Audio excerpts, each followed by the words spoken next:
शोले का नया वर्जन आया है। और ये ओ सांभा, वो लॉटरी वाला लाला मोटे नोट छाप रहा है और हमें रंगदारी भी नहीं दे रहा है। सरदार ईडी भेज दूं? कौन ईडी? वही अपना ईश्वरी दत्त। अबे ईश्वरी दत्त अकेला क्या करेगा? चंद्रवल्लभ इंदौरी को भी भेज दो।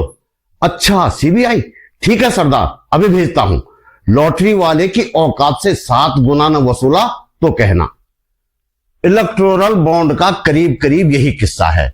बात करते हैं इस वीडियो में। नमस्कार, आप देख रहे हैं बात बोलेगी। मेरा नाम है त्रिलोचन भट्ट और मैं करता हूं सरकार की नहीं सरोकारों की बात। जनपक्षीय पत्रकारिता को आपकी मदद चाहिए।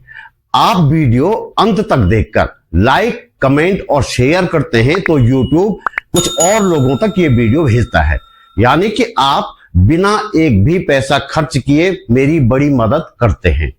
YouTube पर आप वीडियो के नीचे ज्वाइन बटन पर जाकर या सुपर थैंक्स पर जाकर मेरा आर्थिक सहयोग कर सकते हैं। मेरा चैनल सब्सक्राइब करें और फेसबुक पेज फॉलो करें। बात बोलेगी.com भी जरूर देखें। झोपड़ी में राम के आने से किसी के भाग खुले या नहीं यह तो पता नहीं चला, लेकिन इलेक्टोरल बॉन्ड खुल जाने से कई नाम जरूर सामने आने लगे हैं। क्या यह मान लिया जाए कि इलेक्टोरल बॉन्ड मोदी शाह का वाटरगेट कांड हो गया है? अमेरिका में 70 के दशक में बड़ा चर्चित रहा था वाटरगेट कांड। उस समय के अमेरिकी राष्ट्रपति रिचर्ड निक्सन एक कार्यकाल पूरा करके दूसरी बार चुनाव लड़ने की तैयारी कर रहे थे। विपक्षी उम्मीदवार क्या योजना बना रहे हैं, इसके लिए उन्होंने अपनी ताकत का इस्तेमाल किया। विपक्षी के मीटिंग हॉल में टेपिंग उपकरण लगवा दिए, लेकिन मामला खुल गया। खूब हल्ला हुआ। निक्सन ने कहा कि मेरे खिलाफ साजिश हुई है और लोगों ने मान भी लिया। फिर से उन्हें राष्ट्रपति चुन लिया गया, लेकिन जांच आगे बढ़ती रही और भेद खुलते गए। निक्सन के खिलाफ महाभियोग लाया गया और उन्हें चलता कर दिया गया। मोदी शाह कह सकते हैं कि उनके खिलाफ साजिश है, लेकिन इसे साजिश मानने का कोई कारण है नहीं। फिलहाल जो सूचनाएं आई हैं उनके हिसाब से यह तो पता नहीं चल पाया कि किसने किसको कितने का बॉन्ड दिया, लेकिन यह बात सामने आई है कि कई कंपनियों ने सीबीआई, इनकम टैक्स और ईडी की रेड के बाद करोड़ों रुपए के इलेक्टोरल बॉन्ड खरीदे। दिए किसको यह पता नहीं। कुछ ने इलेक्टोरल बॉन्ड खरीदे और उन्हें मोटे ठेके मिल गए। ऐसे कुछ उदाहरणों पर नजर डालते हैं। एक कंपनी है DLF। सीबीआई ने 25 जनवरी 2019 को इस कंपनी पर छापा मारा। कंपनी ने इसी साल 9 अक्टूबर को इलेक्टोरल बॉन्ड खरीदे और किसी पार्टी को दे दिए। डिवाइस लैब पर 19 फरवरी 2019 को इनकम टैक्स का छापा पड़ा। इस कंपनी ने भी बाद में बॉन्ड खरीदे। नवयुग इंजीनियरिंग कंपनी, इस कंपनी को हम उत्तराखंडी अच्छी तरह से जानते हैं। सिलक्यारा सुरंग में इसी कंपनी की लापरवाही से 41 मजदूर 17 दिन तक फंसे रहे थे। नवयुग पर 18 अप्रैल 2019 को रेड पड़ी थी। बाद में इस कंपनी ने भी बॉन्ड खरीदे। यूनाइटेड फास्फोरस, 23 जनवरी 2020 को इस कंपनी पर रेड पड़ी इनकम टैक्स की। 15 नवंबर 2022 को, देर से ही सही, पर इस कंपनी ने भी बॉन्ड खरीदे। IFB एग्रो पर 25 जून 2020 को जीएसटी की रेड पड़ी। 8 अक्टूबर 2021 को इस कंपनी ने भी बॉन्ड खरीदकर किसी पार्टी को दे दिए। गाजियाबाद के यशोदा हॉस्पिटल पर इनकम टैक्स की रेड पड़ती है 26 दिसंबर 2020 को और अप्रैल 2021 में यह कंपनी बॉन्ड खरीदती है।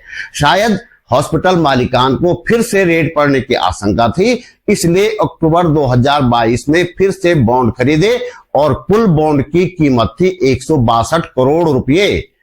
और भी कंपनियां हैं जैसे Hetero Drugs and Hetero Labs, Haldia engineering, Chennai greenwoods, Hero moto, Jindal steel, Microlab, NCC, Kalpataru project, doctor Reddy's lab, Shirdi Sai electrical, Aurobindo pharma आदि। इन कंपनियों पर भी इनकम टैक्स, सीबीआई या ईडी की रेड पड़ी और बाद में इन कंपनियों ने बॉन्ड खरीदे। सबसे ज्यादा चंदा देने वाली company future gaming and hotel services का जिक्र करना जरूरी है। इस कंपनी पर 2 अप्रैल 2022 को ईडी ने रेड मारी और 109 करोड़ रुपए की संपत्ति अटैच कर दी। 4 दिन बाद 7 अप्रैल को इस कंपनी ने 100 करोड़ का इलेक्टोरल बॉन्ड खरीदा। इस कंपनी ने कुल 1368 करोड़ के बॉन्ड खरीदे और पता नहीं किस पार्टी को दिए। खास बात यह है कि इस कंपनी की कुल संपत्ति 500 करोड़ रुपए बताई जाती है, यानी कि कुल संपत्ति के 2 गुना से ज्यादा चंदा इस कंपनी ने दे दिया। कंपनी का मुख्य धंधा जुआबाजी है। इसके मालिक को लॉटरी किंग कहा जाता है। अब जरा दूसरे नंबर की कंपनी की भी बात कर लें। इस कंपनी का उत्तराखंड से भी नाता है। हाल ही में इस कंपनी ने चमोली जिले में गोचर के पास रेलवे लाइन की टनल को आर पार करने का काम पूरा किया था और खूब जोर शोर से इसका प्रचार किया था। इस कंपनी ने अप्रैल 2023 में करोड़ों के इलेक्टोरल बॉन्ड खरीदे और मई 2023 में इसे 14,400 करोड़ रुपए का प्रोजेक्ट मिल गया। बड़ा प्रचार किया गया कि मोदी जी ने फ्री कोविड वैक्सीन लगवाई। जिस सीरम इंस्टीट्यूट ऑफ इंडिया को वैक्सीन बनाने का पूरा अधिकार मोदी सरकार ने 22 अगस्त 2022 को दिया था, उससे 4 दिन पहले 18 अगस्त को उस कंपनी ने 52 करोड़ रुपए का चंदा दिया था, यानी इलेक्टोरल बॉन्ड खरीदे थे। इतना मोटा पैसा देकर उसने कितनी असरकारक वैक्सीन बनाई होगी, इसे कौन नापेगा और कैसे नापेगा। चंदा देकर लाभ लेने वाली कुछ और कंपनियों के नाम भी सुन लीजिए। वेदांता ने 400 करोड़ चंदा दिया और सरकारी कंपनी बीपीसीएल उसे मिल गई। टोरेंटो पावर 86 करोड़ का चंदा दिया और 47,000 करोड़ का बिजली प्रोजेक्ट मिल गया। एक्को इंफ्रा बॉन्ड खरीदे तो 9,000 करोड़ का प्रोजेक्ट मिल गया।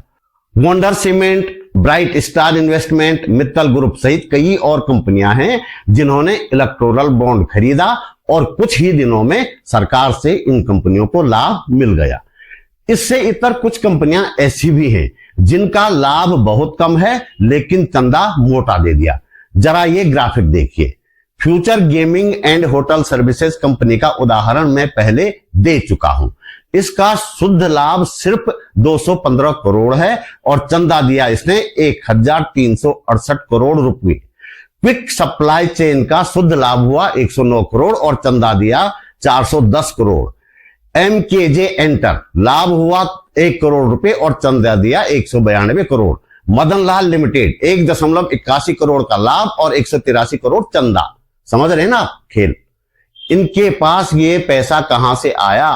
क्या 2014 में काला धन लाने का जो जुमला फेंका था, ये चंदा वही तो नहीं है। अंबानी सेठ और अडानी सेठ का नाम नहीं आया, लेकिन समझा जाता है कि उन्होंने छोटी अज्ञात टाइप की कंपनियों के नाम पर चंदा दिया होगा। वैसे चंदे की पूरी लिस्ट खंगाली जा रही है, पूरा सच भी जरूर सामने आएगा। तो दोस्तों, इस वीडियो में इतना ही। आपने पूरा वीडियो देखा, आभार। लाइक और कमेंट तो आपने कर ही दिया होगा। कहा जा रहा है कि मोदी शाह इलेक्टोरल बॉन्ड की आड़ में उगाही का धंधा कर रहे थे। आंकड़े तो फिलहाल इसी तरफ संकेत कर रहे हैं। आप क्या सोचते हैं इस बारे में कमेंट बॉक्स में जरूर बताइएगा। जल्दी मिलते हैं एक और वीडियो के साथ। नमस्कार।